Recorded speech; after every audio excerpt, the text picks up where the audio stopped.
दवा की दुकान से बैंडेज खरीदकर दीपिका घर की तरफ चल पड़ी।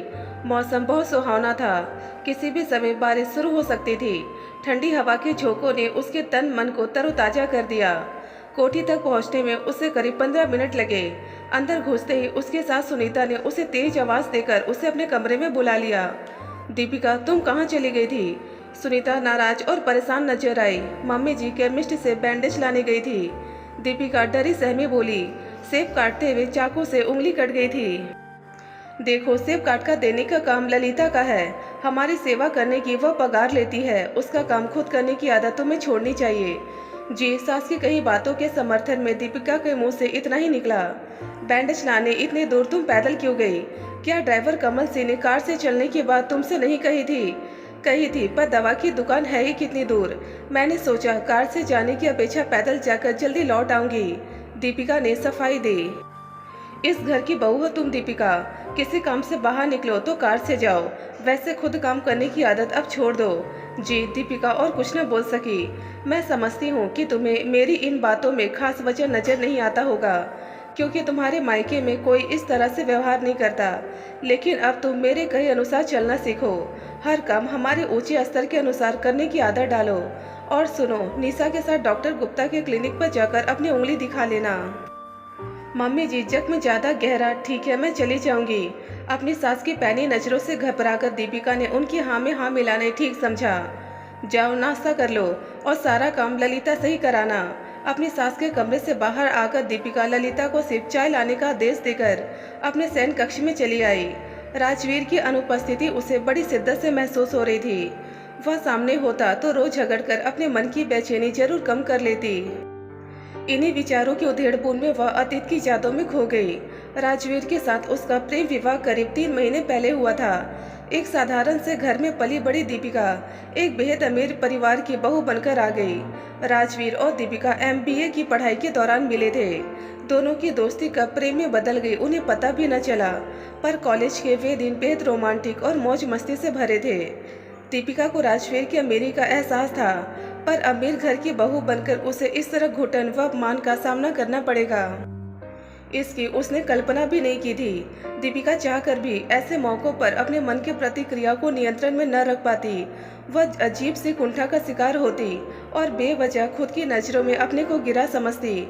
ऐसा था नहीं, पर उसे लगता कि सास ससुर व ननद तीनों ही मन उसका मजाक उड़ाते हैं। सच तो यह है कि उसे बहू के रूप में अपना कर भी उन्होंने नहीं अपनाया है। हर 2-4 दिन बाद कोई ना कोई ऐसी घटना जरूर हो जाती है जो दीपिका के मन का सुख चैन खंडित कर देती। वह दहेज में जो साड़ियाँ लाई थी उनकी खरीदारी उसने बड़े चाव से की थी। उसके माता पिता ने उन पर अपनी हैसियत से ज़्यादा खर्च किया था, पर यहाँ आकर सिर्फ 2 साड़ियाँ पहनने की इजाज़त उसे अपनी सास से मिली। बाकी सबको उन्होंने रिजेक्ट कर दिया। बहुत साड़ियों में कोई बुराई नहीं है, पर इनकी कम कीमत का अंदाजा मेरे परिचित हर औरत आसानी से लगा लेंगी। तब मैं उनकी मखौल उड़ाती नजरों व तानों का सामना नहीं कर सकूंगी। प्लीज तुम इन्हें मत पहनना, या कभी मायके जाओ तो वहाँ जी भरकर पहन लेना। अपनी सास की सलाह सुनकर दीपिका मन ही मन बहुत दुखी हुई थी। बाद में दीपिका ने गुस्से से भरकर राजवीर से पूछा था, दूसरों की नजरों में ऊंचा बने रहने को क्या हमें अपनी खुशी व शौक दांव पर लगाने चाहिए? डार्लिंग, क्यों बेकार की टेंशन ले रही हो? राजवीर ने बड़ी सहज भाव से उसे समझाया। माँ तुम्हें एक से एक बढ़िया साड़ी दिला रही है ना। उनकी खुशी की खातिर तुम ऐसी छोटी मोटी बातों को दिल से लगाना छोड़ दो। शादी के बाद राजवीर के प्रेम में जरा भी अंतर नहीं आया था। इसी बात का उसे सबसे बड़ा सहारा था, वरना वह अपने ससुराल वालों की अमीरी की दिखावट के कारण अपना बहुत ज्यादा खून फूंकती। उसके ससुर मनोहर नाथ जी ने भी उसकी इच्छाओं व भावनाओं को समझने का प्रयास नहीं किया। दीपिका राजवीर के बराबर की योग्यता रखती थी। दोनों ने MBA साथ साथ किया था। पढ़ लिखकर आत्मनिर्भर बनने की इच्छा सदा ही उसके मन में रही थी। राजवीर ने अपनी खानदानी व्यवसाय में हाथ बटाना शुरू किया। दीपिका भी वैसा ही करना चाहती थी और राजवीर को इस पर कोई ऐतराज न था, पर उसके ससुर मनोहर नाथ जी ने उसके बिजनेस में सहयोग देने की इच्छा जानकर अपना एक तरफा निर्णय पल भर में सुना दिया। अपनी भाभी या बड़ी बहन की तरह से काम पर जाने की उसे न तो जरूरत है और न ही ऐसा करने की इजाज़त मैं उसे दूंगा। अब वह मेरे घर की बहू है और उसे सिर्फ ठाट बाट व रुतबे के साथ जीने की कला सीखने पर अपना ध्यान लगाना चाहिए। एक बार फिर राजवीर उसे प्यार से समझा बुझाकर निराशा व उदासी के कोहरे से बाहर निकाल लाया था। अपने पति की गैर मौजूदगी में ससुराल की आलीशान कोठी में दीपिका लगभग हर समय घुटन व बेचैनी अनुभव करती। यद्यपि कभी किसी ने उसके साथ बदसलूकी या उसका अनादर नहीं किया था, फिर भी दीपिका को हमेशा लगता कि वह शादी करके सोने के पिंजरे में कैद हो गई है। ललिता ने चाय की ट्रे लेकर कमरे में प्रवेश किया तो दीपिका अतीत की यादों से उभर आई। उसके आदेश पर ललिता चाय की ट्रे मेज पे रखकर बाहर चली गई। खराब मूड के चलते दीपिका ने कमरे में रखे स्टील के ग्लास में चाय बनाई, क्योंकि ठंडे मौसम में स्टील के ग्लास में चाय पीने का उसका शौक बरसों पुराना था। पहली दफा उसकी सास ने उसे स्टील के ग्लास में चाय पीते देखकर फौरन टोका था। बहू, वैसे तो चाय ग्लास में भी पी जा सकती है, अपने मायके में तुम ऐसा करती ही रही हो। पर यहाँ की बात और है, अच्छा रहेगा कि ललिता चाय के ट्रे सजा कर लाए और तुम हमेशा कप प्लेट में ही चाय पीने की आदत बना लो। आज बैंडेज वाली घटना के कारण दीपिका के मन में विद्रोह के भाव थे, तभी उसने चाय गिलास में तैयार की और ऐसा करते हुए उसे अजीब सी शांति महसूस हो रही थी। राजवीर फैक्ट्री के काम से 3 दिन के लिए मुंबई गया था। उसकी गैर मौजूदगी में दीपिका की व्यस्तता बहुत कम हो गई। चाय पीने के बाद उसने कुछ देर आराम किया। फिर उठने के बाद वह अपने भैया के घर जन्मदिन पार्टी में शामिल होने गाजियाबाद जाने की तैयारी में लग गई।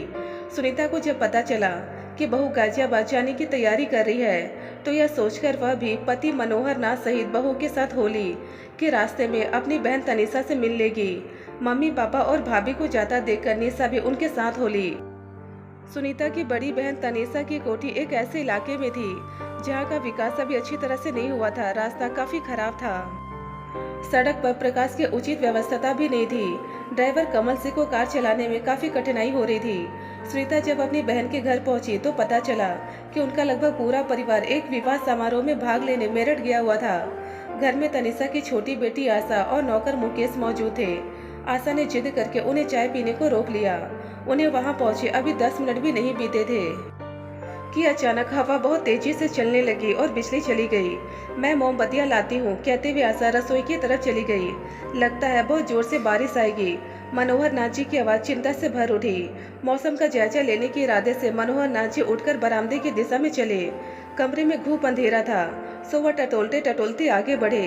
तभी एक चुहिया उनके पैर के ऊपर से गुजरी। वह घबराकर उछल पड़े। उनका पैर मेज के पाए से उलझा और अंधेरे कमरे में कई तरह की आवाजें एक साथ उभरी। मेज पर रखा शीशे का गुलदान छनाक की आवाज के साथ फर्श पर गिरकर टूट गया। मनोहर नाथ जी का सिर सोफे के हत्थे से टकराया। चोट लगने की आवाज के साथ उनकी पीड़ा भरी हाय पूरे घर में गूंज गई। क्या हुआ जी? सुनीता की चीख में निशा और दीपिका की चिंता आवाजें दब गई।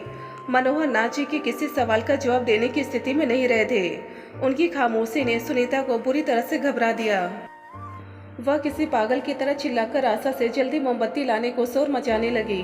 आशा जल्दी मोमबत्ती ले भागती सी बैठक में आई। उसके प्रकाश में फर्श पर गिरे मनोहर नाथ जी को देख सुनीता और निशा जोर जोर से रोने लगी। अपने ससुर के औंधे मुंह पड़े शरीर को दीपिका ने ताकत लगाकर सीधा किया। उनके सिर से बहते खून पर सबकी नजर एक साथ पड़ी। पापा पापा, निशा के हाथ पांव की शक्ति जाती रही और वह सोफे पर निढाल से पसर गई। दीपिका के आदेश पर आशा ने मोमबत्ती सुनीता को पकड़ा दी। मुकेश भी घटना स्थल पर आ गया। दीपिका ने मुकेश और आशा की सहायता से मूर्छित मनोहर नाथ जी को किसी तरह उठाकर सोफे पर लिटाया। पापा को डॉक्टर के पास ले जाना पड़ेगा। दीपिका घाव की गहराई को देखते हुए बोली। आशा, तुम बाहर खड़े कमल से ड्राइवर को बुला लाओ। सुनीता अपने पति को होश में लाने की कोशिश रोते रोते कर रही थी और निशा भयभीत हो अश्रुपूरी आंखों से अधलेटी से पूरे दृश्य को देखे जा रही थी। आशा बाहर से आकर बोली, भाभी, आपका ड्राइवर मनोहर सिंह गाड़ी के पास नहीं है। मैंने तो आवाज भी लगाई, लेकिन उसका मुझे कोई जवाब नहीं मिला। मैं देखती हूँ मम्मी, आप हथेली से घाव को दबाकर रखिए। सुनीता की हथेली घाव पर रखवा कर दीपिका मेन गेट की तरफ बढ़ गई। आशा भी उसके पीछे पीछे हो ली। पापा को डॉक्टर के पास ले जाना जरूरी है आशा, यहाँ पड़ोस में कोई डॉक्टर है? नहीं भाभी, आशा ने इनकार में सिर हिलाया। नजदीकी अस्पताल कहाँ है? बाहर निकलकर मुख्य सड़क पर टैक्सी या 3 व्हीलर कहाँ मिलेगा? मेन रोड पर, चल मेरे साथ। कहाँ भाभी? टैक्सी या 3 व्हीलर लाने, उसी में पापा को अस्पताल ले चलेंगे। अंधेरे में डूबी गली में दोनों तेज चाल से मुख्य सड़क की तरफ चल पड़ी। तभी बादल जोर से गरजे और तेज बारिश पड़ने लगी। सड़क के गड्ढों से बचती बचाती दोनों करीब 10 मिनट में मुख्य सड़क पर पहुंची। बारिश ने दोनों को बुरी तरह से भिगो दिया था। एक तरफ उन्हें 3 व्हीलर खड़े नजर आए तो वे उस ओर चल दी। दीपिका ने 3 व्हीलर के अंदर बैठते हुए ड्राइवर से कहा, भैया अंदर कॉलोनी में चलो, एक मरीज को अस्पताल ले जाना है। कौन से अस्पताल? ड्राइवर ने रूखे स्वर में पूछा। किसी भी पास के सरकारी अस्पताल में ले चलना है, अब जरा जल्दी करो। अंदर सड़क बड़ी खराब है मैडम, स्कूटर निकल जाएगा, किसी और को ले जाओ मैडम, मौसम बेहद खराब है। बहन जी आप मेरे ऑटो में बैठे, एक सरदार ड्राइवर ने उनकी बातचीत में हस्तक्षेप करते हुए कहा। धन्यवाद भैया, दीपिका ने आशा के साथ ऑटो में बैठते हुए कहा। सरदार जी सावधानी से ऑटो चलाने के साथ साथ उन दोनों का हौसला भी अपनी बातों से बढ़ाते रहे। घर पहुंचने के बाद वह उन दोनों के पीछे पीछे बैठक में भी चले आए। मम्मी मैं 3 व्हीलर ले आई हूँ, पापा को अस्पताल ले चलते हैं। दीपिका की आवाज़ में जरा भी कंपन नहीं था। मनोहर नाथ जी होश में आ चुके थे, पर अपने अंदर बैठने या बोलने की शक्ति महसूस नहीं कर रहे थे। चिंतित नजरों से सबकी तरफ देखने के बाद उनकी आंखें भर आई। इनसे चला नहीं जाएगा, पंजे में मोच आई है और दर्द बहुत तेज है। घाव को दबाकर बैठी सुनीता ने रोमांचित स्वर में उसे जानकारी दी। ड्राइवर भैया आप पापा जी को बाहर तक ले चलने में हमारी मदद करेंगे? दीपिका ने मदद मांगने वाली नजरों से सरदार जी की तरफ देखा। जरूर बहन जी, फिक्र की कोई बात नहीं है। हट्टे खट्टे सरदार जी आगे बढ़े और उन्होंने अकेले ही मनोहर नाथ जी को अपनी गोद में उठा लिया। 3 व्हीलर में पहले सुनीता और फिर दीपिका बैठी। उन्होंने मनोहर नाथ जी को अपनी गोद में लिटा सा लिया। सरदार जी ने आशा और निशा को पास के सरकारी अस्पताल का रास्ता समझाया और कमल सिंह के लौटने पर कार अस्पताल लाने की हिदायत देकर ऑटो अस्पताल की तरफ मोड़ दिया। बिजली की कौंध व बादलों की गड़गड़ाहट के साथ तेज बारिश थमी नहीं थी। मुख्य सड़क के किनारे बने छोटे से सरकारी अस्पताल में व्याप्त बद इंतजामी का सामना उन्हें पहुंचते ही करना पड़ा। वहां के कर्मचारियों ने खस्ताहाल स्ट्रेचर सरदार जी को मरीज लाने के लिए थमा दिया। अंदर आपातकालीन कमरे में डॉक्टर का काम 2 कंपाउंडर कर रहे थे। डॉक्टर साहब अपने कमरे में बंद आराम फरमा रहे थे। डॉक्टर को बुलाने की दीपिका की प्रार्थना का कंपाउंडरों पर कोई असर नहीं पड़ा तो वह एकदम से चिल्ला पड़ी। डॉक्टर यहाँ सोने आते हैं या मरीजों को देखने, मैं उठाती हूँ उन्हें। और इसी के साथ दीपिका डॉक्टर के कमरे की तरफ चल पड़ी। एक कंपाउंडर ने दीपिका का रास्ता रोकने की कोशिश की तो सरदार जी उसका हाथ पकड़कर बोले, बादशाह हो, इन बहन जी से उलझे तो जेल की हवा खानी पड़ेगी। यह पुलिस कमिश्नर के रिश्तेदार हैं। इंसान की पर्सनालिटी देखकर उनकी हैसियत का अंदाजा लगाना सीखो और अपनी नौकरी को खतरे में डालने से बचाओ। एक ने भागकर दीपिका के पहुंचने से पहले डॉक्टर के कमरे का दरवाजा खटखटाया। डॉक्टर ने नाराजगी भरे अंदाज में दरवाजा खोला। कंपाउंडर ने उन्हें अंदर ले जाकर जो समझाया उसके प्रभाव में आकर डॉक्टर की नींद हवा हो गई और वह मनोहर नाथ जी को देखने चुस्ती से कमरे से बाहर निकल आया। डॉक्टर को जख्म सिलने में आधे घंटे से ज़्यादा का समय लगा। मनोहर नाथ जी के पैर में एक कंपाउंडर ने क्रेप बैंडेज बड़ी कुशलता से बांध दिया। दूसरे ने दर्द कम करने का इंजेक्शन लगा दिया। मुझे लगता नहीं कि इनकी हड्डी टूटी है, पर कल इनके पैर का एक्सरे करा लेना। दवाइयाँ मैंने पर्चे पर लिख दी है, इन्हें 5 दिन तक खिला देना। अगर हड्डी टूटी निकली तो प्लास्टर चढ़ेगा। माथे के घाव की पट्टी 2 दिन बाद बदलवा लीजिएगा। डॉक्टर ने बड़े अदब के साथ सारी बातें समझाई। तभी कमल सिंह, आशा और निशा वहां पहुंचे। निशा अपने पिता की छाती से लगकर रोने लगी। कमल सिंह ने सुनीता को सफाई दी। साहब ने कहा था कि आधे घंटे बाद चलेंगे। मैं सिगरेट लाने को दुकान ढूंढने निकला तो जोर से बारिश आ गई। मुझसे गलती हुई, मुझे कार से दूर नहीं जाना चाहिए था। स्टेशन पर लिटाकर दोनों कंपाउंडर मनोहर नाथ जी को कार तक लाए। दीपिका ने उन्हें इनाम के तौर पर 1000 रुपये सुनीता से दिलवाए। सरदार जी तो किराए के पैसे ही नहीं ले रहे थे। अपनी छोटी बहन की तरफ से उसके भतीजे भतीजियों को मिठाई खिलवाना भैया। दीपिका के ऐसा कहने पर ही भावुक स्वभाव वाले सरदार जी ने बड़ी मुश्किल से 1000 रुपये का नोट पकड़ा। विदा लेने के समय तक सरदार जी ने दीपिका के हौसले व समझदारी की प्रशंसा करना जारी रखा। इसी तरह का काम लौटते समय आशा भी करती रही। वह इस बात से बहुत प्रभावित थी कि अंधेरे और बारिश की चिंता न कर दीपिका भाभी निडर भाव से 3 व्हीलर लाने निकल पड़ी थी। आशा को उसके घर छोड़ वह सब वापस लौट पड़े। सभी के कपड़े खराब हो चुके थे। मनोहर नाथ जी को आराम करने की जरूरत भी थी। उस रात सोने जाने से पहले सुनीता और निशा दीपिका से मिलने उसके कमरे में आई।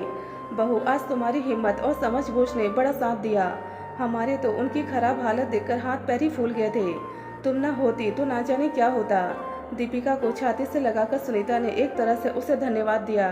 भाभी, मुझे भी अपनी जैसी साहसी बना दो। अपने ढीलेपन पर मुझे शर्मिंदगी महसूस हो रही है, निशा ने कहा। बहू, तुम्हारे सीधे साधे व्यक्तित्व की खूबियाँ हमें आज देखने को मिली।